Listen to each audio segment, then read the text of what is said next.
Hello students, unit number 6 digital circuits में आज एक नया टॉपिक पढ़ेंगे जो होगा रेजिस्टेंस ट्रांजिस्टर लॉजिक, जिसे आरटीएल के नाम से भी जाना जाता है। So I hope you are ready with your pen and paper. So without wasting much time let us start this video. तो सबसे पहले आरटीएल क्या है वो समझ लेते हैं। सो आरटीएल एक लॉजिक सर्किट है और ये लॉजिक सर्किट अगर आपको बनानी है तो उसके लिए आपके पास रेजिस्टर और ट्रांजिस्टर होने जरूरी है। यानी कि रेजिस्टर और ट्रांजिस्टर की हेल्प से आप एक लॉजिक सर्किट बनाओगे और वो लॉजिक सर्किट को आरटीएल बोल दोगे। और ये जो लॉजिक सर्किट आपने बनाई है वो logic circuit as a NOR gate work करेगी। ठीक है, नॉर गेट कैसा होता है? ये हो गया हमारा और गेट का सिंबल, आगे नॉट लगा दिया यानी ये नॉर गेट हो गया।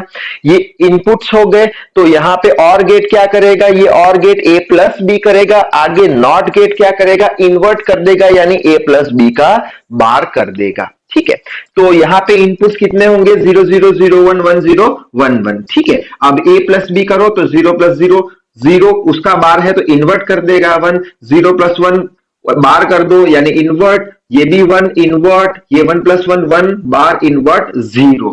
यानी कि ये जो आरटीएल है वो कौन सा आउटपुट देने वाला है? वो ये वाला हमें आउटपुट देने वाला है। यानी आरटीएल कैसे वर्क करेगा? As a NOR gate work करेगा। कैसे करेगा देख लेते हैं। ठीक है, तो यहां पे आप क्या लिखोगे? With the help of resistor and transistor one logic gate is prepared which work as a NOR gate. ठीक है, अच्छा अब इसके कंस्ट्रक्शन को समझ लेते हैं आरटीएल के। तो आरटीएल के कंस्ट्रक्शन में क्या क्या होगा? रेजिस्टर और ट्रांजिस्टर होंगे। तो यहाँ पे दो ट्रांजिस्टर ले लिए Q1 और Q2। ठीक है, ये हो गया कलेक्टर बेस एमीटर, इसका हो गया कलेक्टर बेस एमीटर। ठीक है, अब हम क्या करेंगे? रेजिस्टर लेंगे। तो ये R1 R2 रेजिस्टर ले लिए हमने।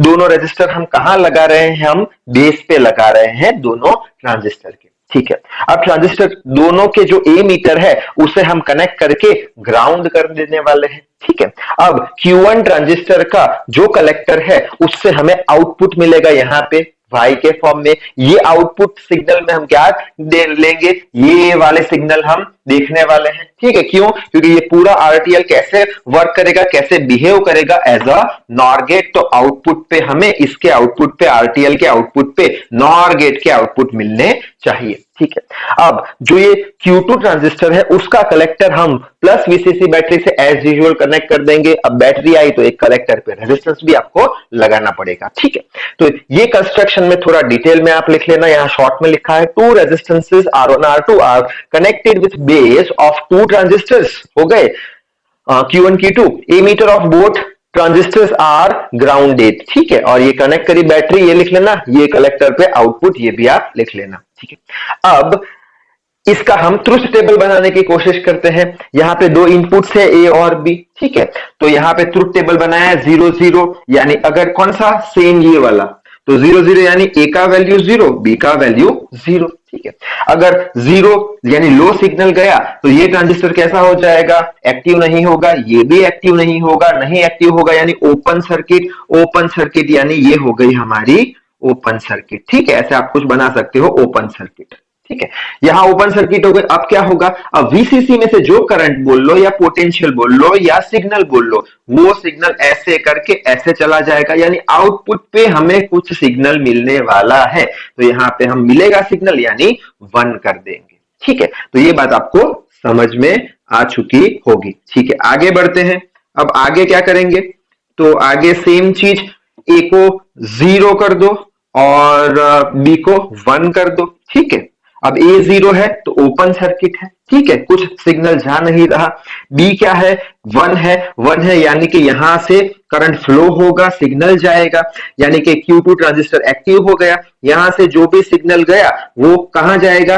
ए मीटर से होते हुए ग्राउंड में चला जाएगा यानी कि आउटपुट पे हमें कुछ सिग्नल मिलने वाला नहीं, यानी आउटपुट पे 0 मिलने वाला है। ठीक है, अच्छा आगे बढ़ते हैं। ए को 1 कर दो, ए को 1 कर दो, बी को 0 यानी यहां पे हाई सिग्नल दिया, यहां पे लो सिग्नल दिया। हाई सिग्नल दिया यहाँ पे, ठीक है, यहाँ पे लो सिग्नल दिया, लो सिग्नल दिया तो ये Q2 ट्रांजिस्टर एक्टिव नहीं होगा। ओपन सर्किट हो जाएगा। यहाँ पे 1 सिग्नल यानी हाई सिग्नल है तो ट्रांजिस्टर Q1 एक्टिव हो जाएगा। ये सिग्नल या करंट ए मीटर से होते हुए कहां चला जाएगा, बे यहाँ पे ग्राउंड पे चला जाएगा। इसका मतलब वापस से आउटपुट पे हमें कुछ सिग्नल नहीं मिलेगा, यानी वापस से 0 आउटपुट आएगा। उसी तरीके से ए का 1 बी का 1 कर दो, ये A1 हो गया, BB1 हो गया। अब क्या होगा, Q1 और Q2 दोनों एक्टिव हो जाएंगे।